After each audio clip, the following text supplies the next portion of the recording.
Good evening. It's the story that is still going on this week, even tonight, as residents of one Florida town are afraid to go to sleep in their beds for fear a new sinkhole could swallow them up. We'll have more details on that tragic story later, but first, a different kind of worry. That's right, Elizabeth. What if it doesn't lie underneath your home, waiting and hiding? Instead, it lives right next door or down the block. The neighbors from hell. Matt Gutman went on the trail of people you may not want living next to your home sweet home. The saying goes that good fences make good neighbors. But how do you build a fence high enough to shield you from this kind of behavior? As seen in this local news piece. How many fires have you had in your house? 3! Talking out kid. Okay, It's a big one. Yeah. It is a big one. Nut job. Kathy Hesterberg says her family had been living peacefully in this suburb outside St. Louis for 30 years. That was until last fall, when a SWAT team descended on her next-door neighbor's home, suspecting drugs. We heard this loud boom. There was SWAT officers, police officers coming out from between the houses. The man they were looking for? 48-year-old Greg Jennings, an avid hunter and the owner of a local tree trimming business. So let me get this straight. He blames you? Well, he actually put the blame on my mom. Kathy says Jennings accused her mother of tipping off police. He said that she tipped off a police officer that lives down the block. Starting that day, she says he became belligerent and bizarre. This is what he made. A noose in her front yard. What the hell is he doing? He started burning fires in the backyard. The smoke was just awful. You couldn't breathe. Deer carcasses beside the driveway and in the trash cans. I mean, you never knew what you were going to come home to. Are those okay? They're both working now. So she installed security cameras to document the antics.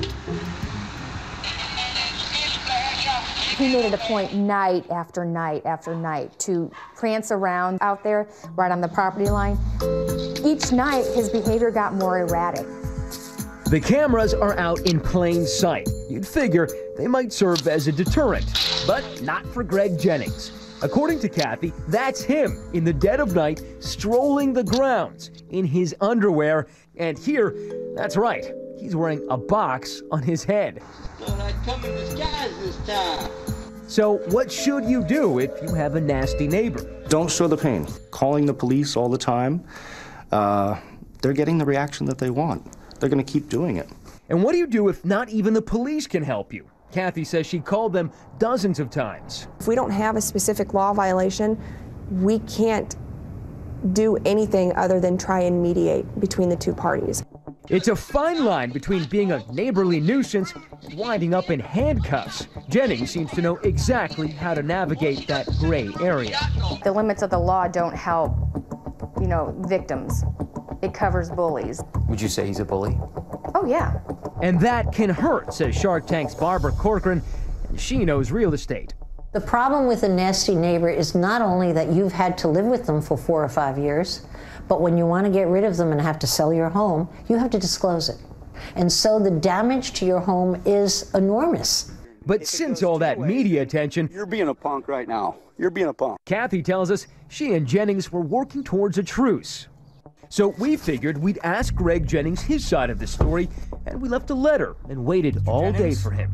Hello?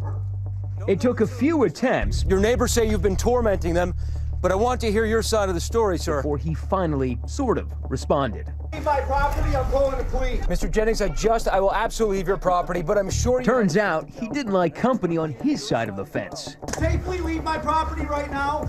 You Go understand? away or we're calling the police. Okay. We left the property, but he called the police anyway. Ironically, it turns out he had just been slapped with felony drug charges. But 1,000 miles away, in sunny Miami, there was another landscaper allegedly making his neighbors' lives a bed of thorns. What's amazing is that this is your house, and that's his house right across the street. That's correct. That's correct. Francisco Torres says his feud with this man, Mitchell Igelko, started 2 years ago. Torres had fired Igelko as his landscaper.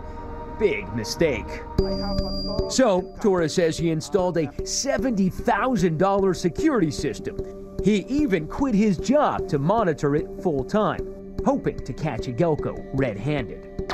Witness what he says is the ultimate landscaper's revenge: lawnicide. Watch Agelko's white truck driving by Torres's lawn. A mystery liquid squirts out the window. Torres says the grass died suddenly and never came back. Because there is so much poison that has been going through that there is no way any grass will grow. Exhibit B, Agelko's dogs roaming on Torres's property, followed by a frat house classic, Agelko allegedly throwing eggs at his house. Then things got downright medieval. Torres says these are nails catapulted from Agelko's truck onto his driveway. He hurled rocks. Torres is also suspicious of another incident where two different men smashed his car windows, although Agelko has not been implicated. After calling police 40 times that year, Torres finally got a restraining order. Agelko was arrested for criminal mischief and stalking and is currently awaiting trial. So we decided to try and ask Agelko himself why he has such hostility for his neighbors. Hi, Mr. Agelko. How are you? My name is Matt Gutman. I'm from ABC News. Right. Nice to meet you. I'm not interested in coming out. But I have just a couple of questions. Your neighbors say that you've been terrorizing them. I wonder if you have any answers for them. You're backing out. We'll just have a couple of questions for you, sir. You're not interested? Agelko's lawyer has said his client was also a victim in this neighborhood feud. So what is the best recourse for a community under siege by one of its own? When you get to that point where you've tried reasoning with someone, you've tried being friendly, you've done everything, if you need to fight fire with fire, and you can do it in a socially responsible, lawful manner, I say go for it. For this South Florida community, peace may only come after they've had their day in court.